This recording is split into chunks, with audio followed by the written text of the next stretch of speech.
Welcome to the Redhead Reveal podcast. I am Jenn Pinkerton, your Redhead host, a psychotherapist, writer, speaker, the private practice owner of Pinkerton Psychotherapy, and a connection expert. I help people reveal their connectedness within their relationships and sexuality, understanding root causes of beliefs and behaviors that hold them back from success, and assist them to returning to the person that they are born to be before they were limited by trauma, societal or social concerns, or attachment wounds. Redhead Reveal is here to share concerns and questions, provide interviews with thought leaders and friends, and to hold space to discuss life struggles and encourage vulnerability, authenticity, growth, and self-awareness. I'm so excited to have you on, Jake. Thanks so much. I'm really excited to be here, Jen. So I have Jake Kauffman, everybody, and I want to give you guys a little bit of information about him. Jake is an international transformation coach and spiritual mentor to purpose-driven, visionary men and entrepreneurs who are seeking to grow their life and leadership. He's supported hundreds of men to thrive and reach the next level in all areas of life, business, and relationships. His mission is to help men radically heal and transform so they can achieve their full potential and fulfill their purpose. That sounds so amazing. Thank you. I appreciate it. Your social handle, I always like to say in the beginning for anybody. So as they're listening, if they want to kind of tap into you and understand more about what you do, I have on here, it's I am Jake Kauffman. Let me spell that Kauffman. So everyone can follow along as well. And then we will have in our show notes some links to you and your website and everything else as well. But I have to say, I wanted you to come on because of this amazing book that I read a while back before I had a link to actually meet you. Let Love In, The Pain Stops When the Truth Starts by Jacob Kauffman. And this, I got it on Amazon, so it is available there, I know. And I wanted to talk about some of the things that are in that book. And I also want to hear more about your particular coaching and your focus and what you're doing. So let me turn it over to you for you to kind of give us information that you want to share about yourself. Yeah, well, I think you summed it up perfectly, but really excited about the book, excited to share more with your audience about what inspired me to write it, how they can benefit from it, how it can add value to them.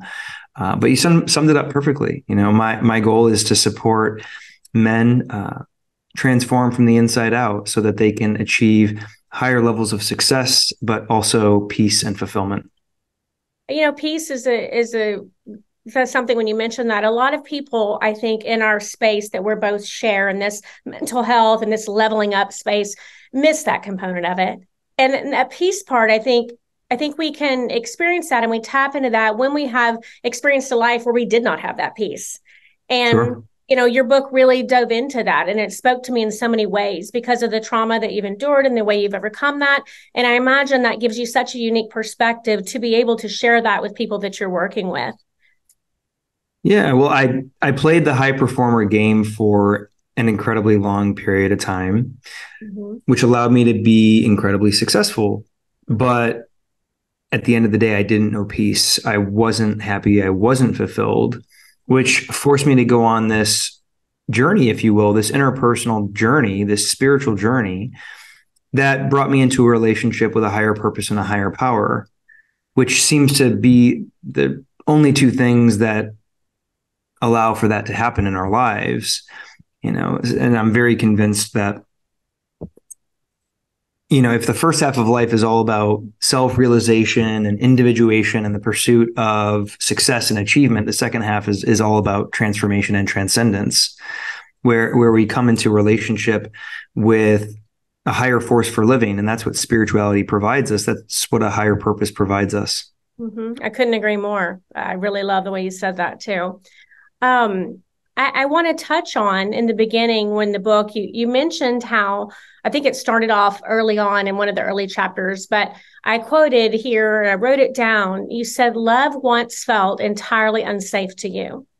And I thought that was a pretty profound insight to recognize, because in the beginning of your book, you were talking about where you hadn't yet undergone this transformation for yourself. You hadn't yet healed from some of these past wounds, but you had the recognition that just wasn't a place you could go. You know, it didn't feel safe for you in your body and your mind, emotionally, physically. And later on, you know, here you are now working with men with relationships and you're able to Yep. tap into that.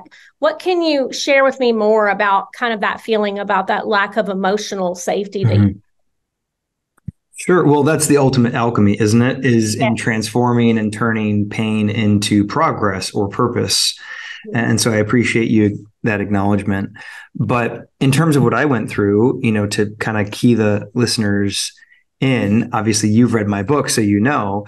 But what started this whole journey was in my mid to late 20s, acknowledging experience that I went through as sexual abuse. Mm-hmm. And so it was in and through that acknowledgement that I was able to connect the dots, because I started to notice that I really struggled with intimacy, vulnerability, depth of connection. Mm-hmm. And the moment I acknowledged this experience for what it actually was, I was able to clearly see that the difficulties that I was having with love, intimacy, vulnerability, etc., was due to this experience that obviously was very painful. It was fairly traumatic, and trauma. That's what trauma does. It creates a conflicting relationship with things that are inherently safe, but that no longer register as safe to our nervous system. So they start to feel like a threat. And that's what happened with me. Is I had this very painful, traumatic experience happened. And so love and connection and intimacy and vulnerability, all of these things that are meant to be, again, inherently safe, that are meant to bring people closer together, now all of a sudden I had a very conflicted, confusing relationship with, because it felt unsafe due to my experiences. And so what did I do? Consciously, unconsciously, I started to push those things away, which of course led to a lack of fulfillment, because I'm like, why am I unable to hold down a job? Why am I unable to have a healthy, thriving romantic relationship in my life? All of which, of course, requires connection. Right. Well, it's because connection started to feel incredibly unsafe, and had for the better part of 15 years, until I actually started to come into acknowledgement of what had happened to me, but furthermore, actually started to work through it. Absolutely. As a psychotherapist, I work with people with relationships often, and it's one of my specializations. And I always talk about the building blocks, and I talk about how I imagine this ladder visually. And that first rung of that ladder is authenticity. We have to show up and actually show someone who we are. The next one is we've got to be vulnerable. We have to actually take a risk and be not afraid to do that. And then the next step from that is then we can achieve some intimacy because we're vulnerable. But the last one, the highest rung, the true connection, where we're really being accepted, we're being seen and heard, everything is out there. That's the one that's so hard to get to. And I think that so much of the time it has solely to do with that self-sabotage. And the self-sabotage can come from this traumatic experience like you're illustrating. And anyone that's experienced some sort of trauma, there's some sort of limiting belief that's held them back. And limiting belief is something that I saw you repetitively mentioned in your book. I think some of these cognitive distortions, if we can call them that, you had the very ego-based type things, which were, I'm not worthy. I'm not enough. I don't, no one's going to trust me. I can't trust myself. People are out to get me. I don't have what it takes. No one's going to accept me. And I saw those themes running in your book quite a bit. Were you able, when you kind of started this journey, were you able to recognize at the time, how far along were you in the journey before you were able to say, maybe these, false belief systems are exactly that. Maybe I can recognize this isn't really me. Where did you come to that moment where you saw that was kind of the stopgap for you? It was fairly early on, as you can probably imagine, because the book starts off with me having a conversation with my therapist. And it was in that conversation that we're talking about my struggles with intimacy. And he's asking me, where do you think that comes from? What do you attribute that to? What experiences have you had in the past that you think went into creating this fundamental fear that has you, however intentionally or unintentionally, pushing love away? And that's what had me go back into the past and start kind of unearthing all of these experiences, not just the experience of sexual abuse, but, growing up in a very authoritarian environment, for example, a very strict religious environment. It's worth noting that I had really incredible parents, and still this environment caused me to create these internal belief systems or cognitive distortions, like you mentioned, which is the actual trauma. Right. Right? We now know that, as a psychotherapist, you can speak to this pretty eloquently. I imagine that trauma is much more about what happened inside of us as a result of what happened, as opposed to what actually happened. The internal beliefs, the stories that we make up about ourselves, other people in the world, that ultimately are the source of the resistance that prevents us from ascending into higher levels of success in our lives, in our relationships, in our careers, when it comes to our health, all of those different things. And so I came into relationship with it very early on. The way that I like to put it is, I was aware that there were rats in the attic, but of course, that doesn't make the rats go away. And I think that's where most people, they're just running rampant.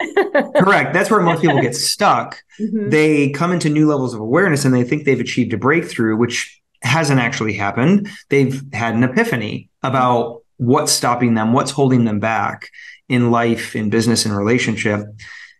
But there's a very big distinction between uncovering something and undoing it. Mm-hmm. And so very early on, I came into this awareness. I was able to connect the dots. Okay, that makes sense. After I was sexually abused, love, intimacy, connection started to fundamentally feel unsafe. So I really struggled with authenticity, with vulnerability, right? Which, of course, is required in a romantic relationship if you really hope to have a deep, thriving, connected relationship. And the same can be true for any type of relationship of substance, whether it's a professional relationship, where you're managing employees, you're serving clients, all of that requires connection. Absolutely.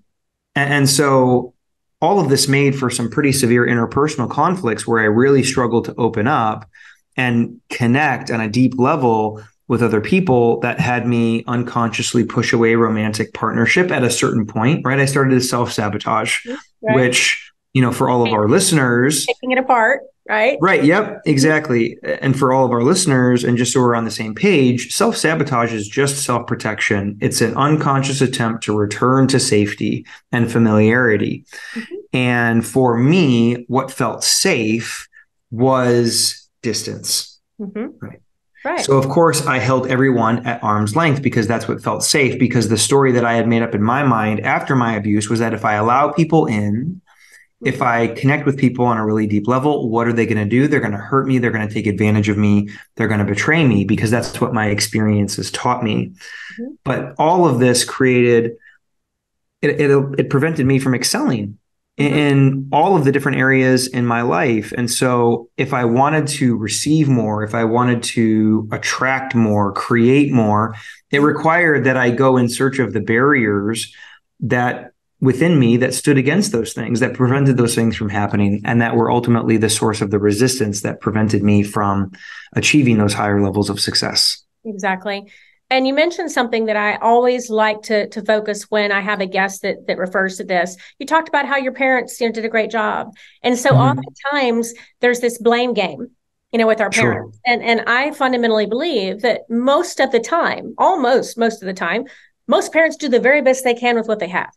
And it's never about that. It's never about that. And there's this hesitancy to reparent ourselves. There's this hesitancy to do any inner child work, or to do any of this parts work, to examine the parts of it, and that are not in incongruence here, because it's the idea of, I love my mom and dad. I don't want to go back to my childhood and have them feel as though I'm blaming them. And it's not about that, not in the least. Right. I love that you immediately said that. When you were mentioning that, you immediately wanted to clarify that. And I think that's so important, because that fear, I think, sometimes prevents people in wanting to do some explorative work. The emotional work Absolutely seems scary for that main reason, that it's going to affect a relationship, with parents that might be absolutely lovely. And it's not about that.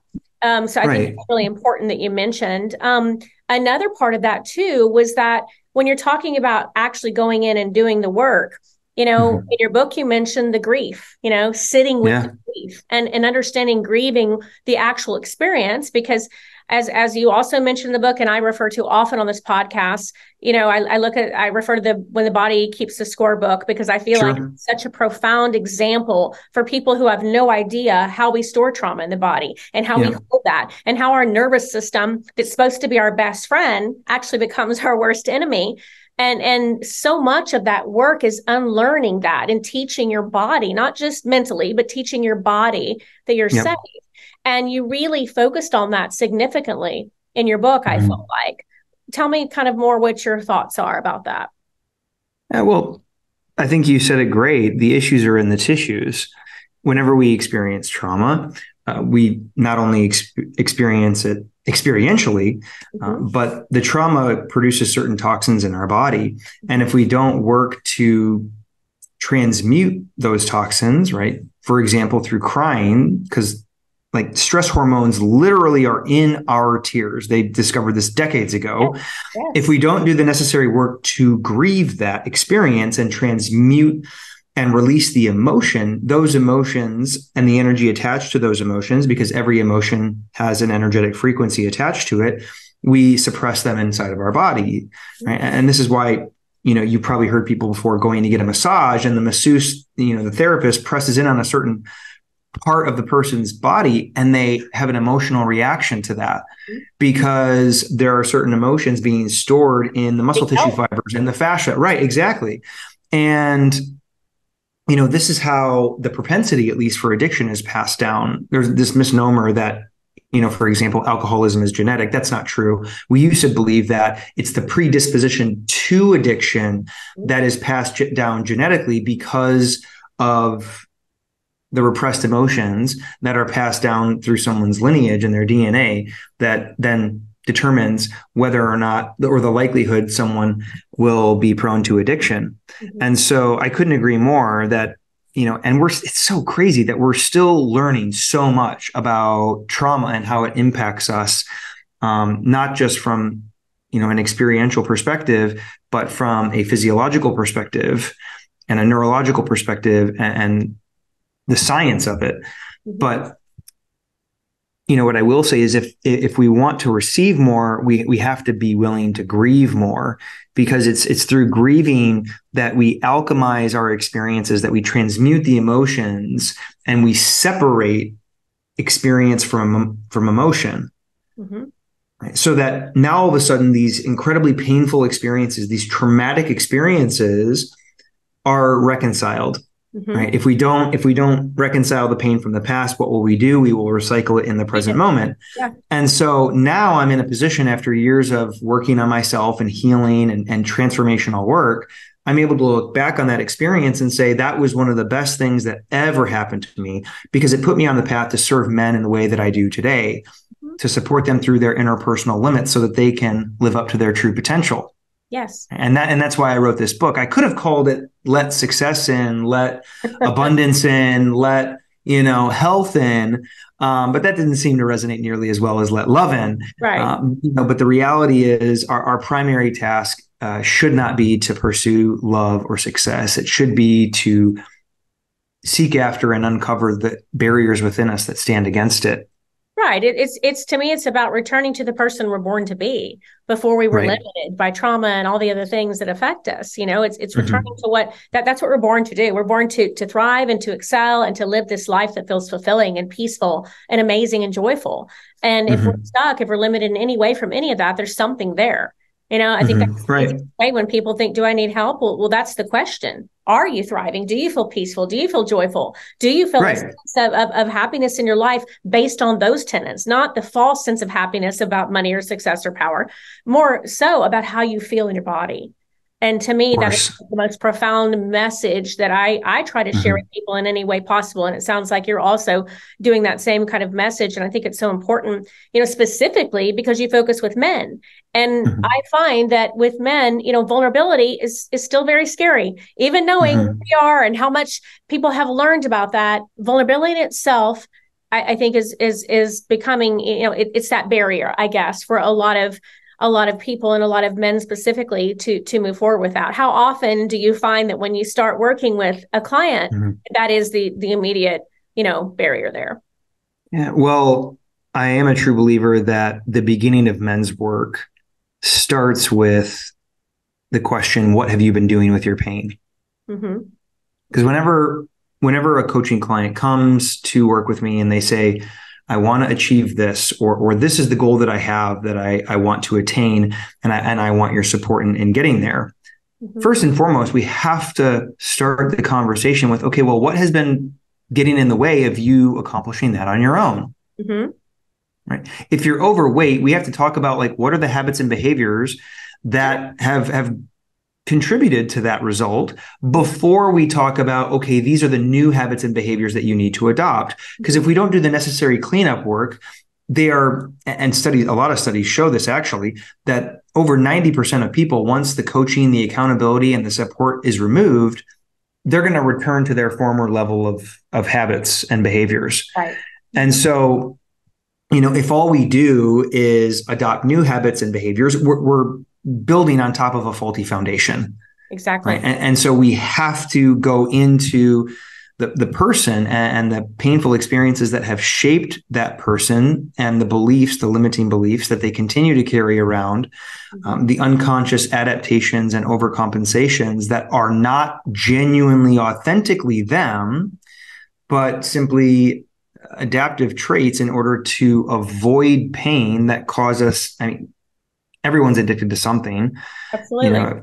90% of people are addicted to something. The other 10% are just lying about it. And so, right, we're all addicted to something. I agree with that. And so it's really just the question of, okay, before we talk about what you need to do in order to elevate in any particular area in your life, we have to first and foremost have a conversation about what has been stopping you, what has been blocking you.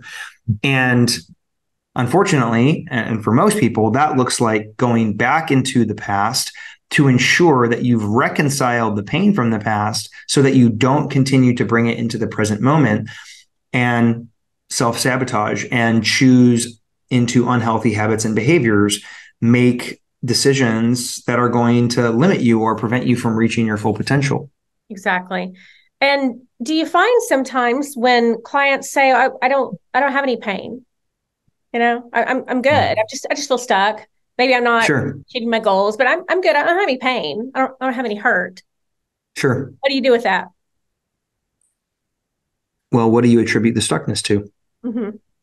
Because I find that is one of the fundamental questions right there. And you said it perfectly to start off with that, to really kind of force that reckoning of looking inward, because everything is outward. Everything we do is outward unless we actually make a decision.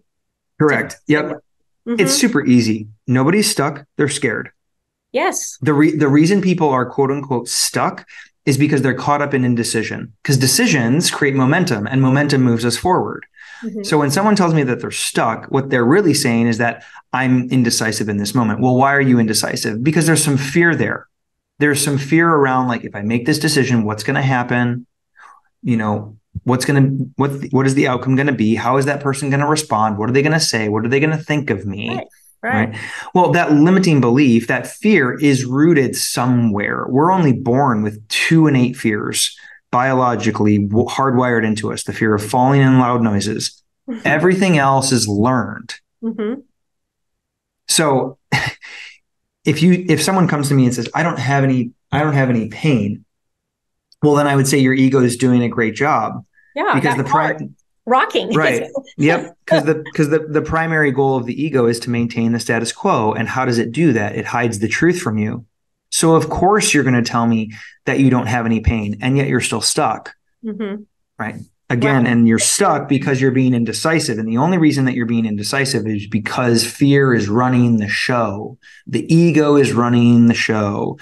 And so unless we dig into that, right, I can tell you, like, this is what you need to do all day long, or this is the change that you need to make all day long. But until we address the root of the issue, we're just treating the symptom and not the disease.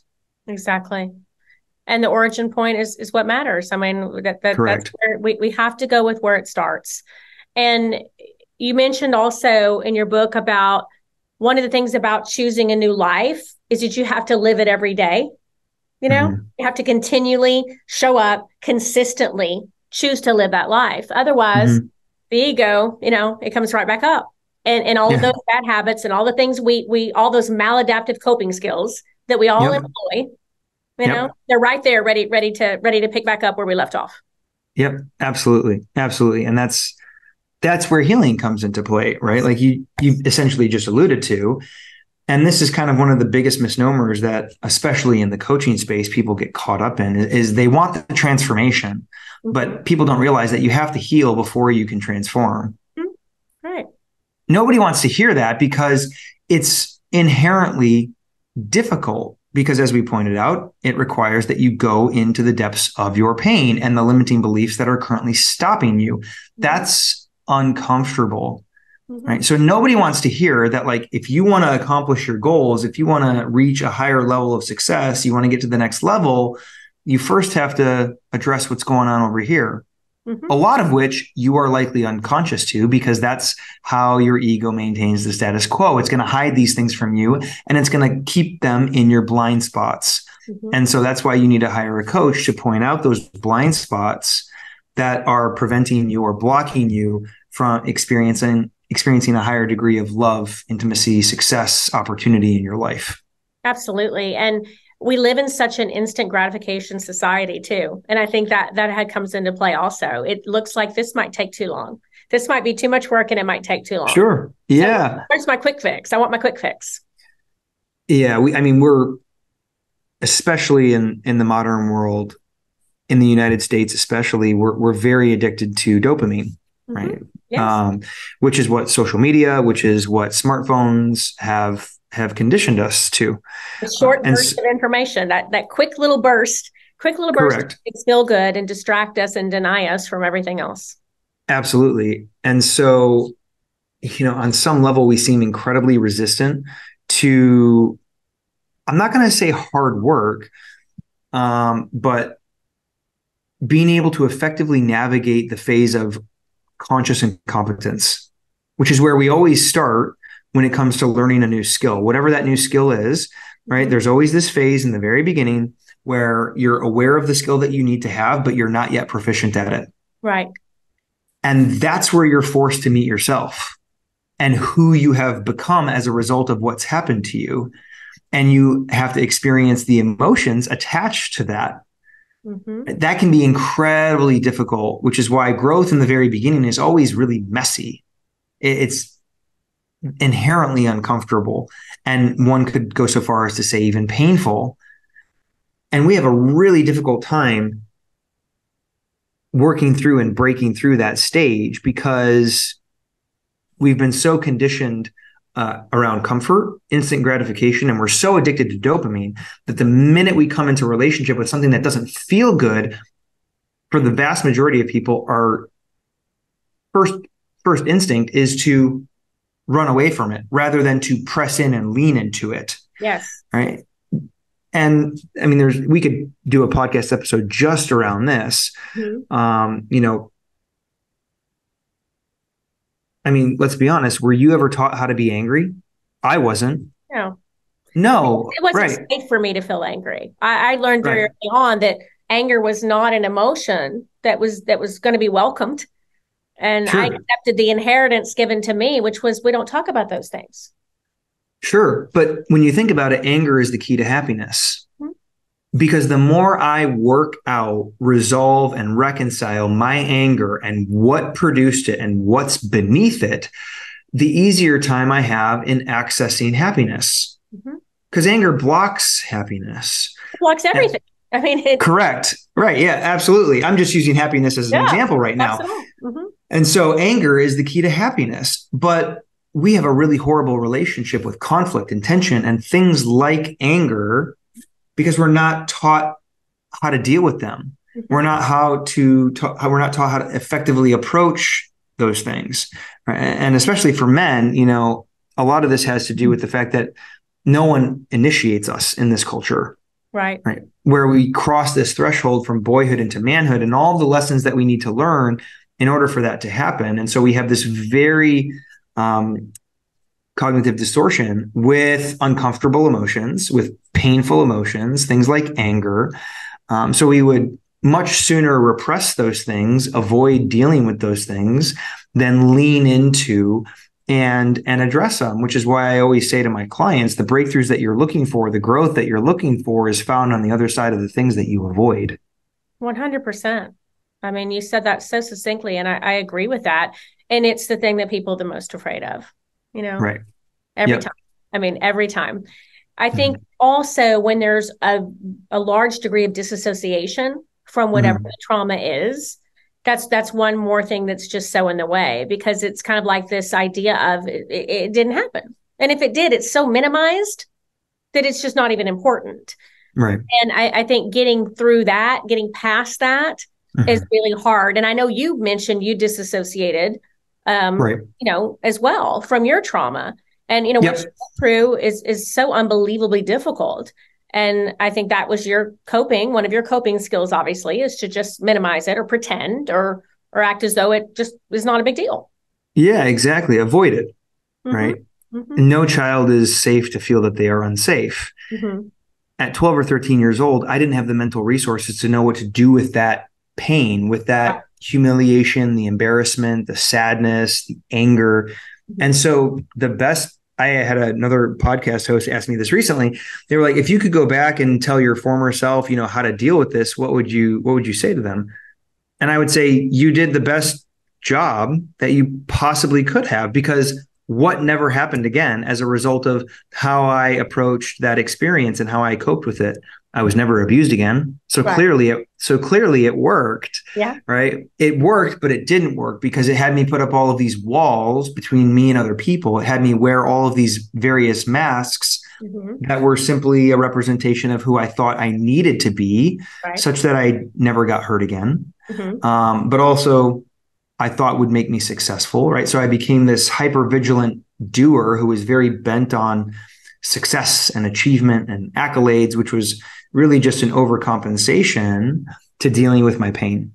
Mm-hmm. Absolutely.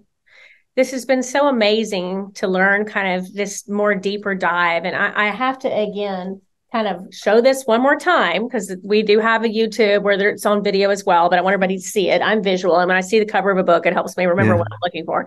But Let Love In, again, by Jacob Kauffman. And I want everybody to really buy this book. I want everybody to do a little bit more of a deep dive in understanding your experience, because I think when we can relate to someone, when we can see someone and the troubles they go through and the struggles and how they overcome that, it's very hopeful for other people. And especially it's hopeful in the way that your particular struggle is one of the most, difficult ones for people to admit, to acknowledge, to accept. And I think Mm-hmm. that being able to do that is so amazing to share with other people. I also do this thing on my podcast when I'm ending, and I ask you a question that a prior guest had left. So I'm going to pose that to you. And then I'm also going to ask you to leave one for my future guest, Of because I course. feel like it humanizes everybody. It provides a connection and continuity between Mm-hmm. people that we're talking. Sure. I love And that. I had one geared up from my last guest, but based on what we've talked about, I want to go back a few, because there was a guest before that was talking about their anger. And they Mm-hmm. actually said that they feel like they've achieved so much. This guest had overcome sobriety, had overcome addiction, and was now had a beautiful sobriety story, but still felt as though anger was the problem. And every now and then that anger was still there. And they wanted to know, what would someone tell them about the anger that they still feel and still shows up often? Mm-hmm. What would your Sure. answer be to that? What is your anger Yes. trying to teach you? Mm-hmm. I love that. What is your anger trying to teach you? Okay. We're going to circle back with that, because I always get back to that guest to let them know, what was told and who shared it with them, and provide that connection. So I will do that. Sure. And then what question would you like to leave us with for one of my future guests? Very simply, if my greatest strength is a compensating strategy, what is my greatest strength for? Wow, that's great. Oh, I'm so excited. I can't wait to share that in the future. Thank you so much, Jake. This has been really amazing for me. I have to say that visiting with you has been really a great experience for me personally. And I really appreciate you taking the time to join us today and share your experience with others. Jenn, thank you. I really appreciate you having me, and thank you for the conversation. It's been great. We'll stay in touch and maybe circle back again next year. Definitely. We'll do All it right. again. Thank you so much. All Thanks, right. Jenn.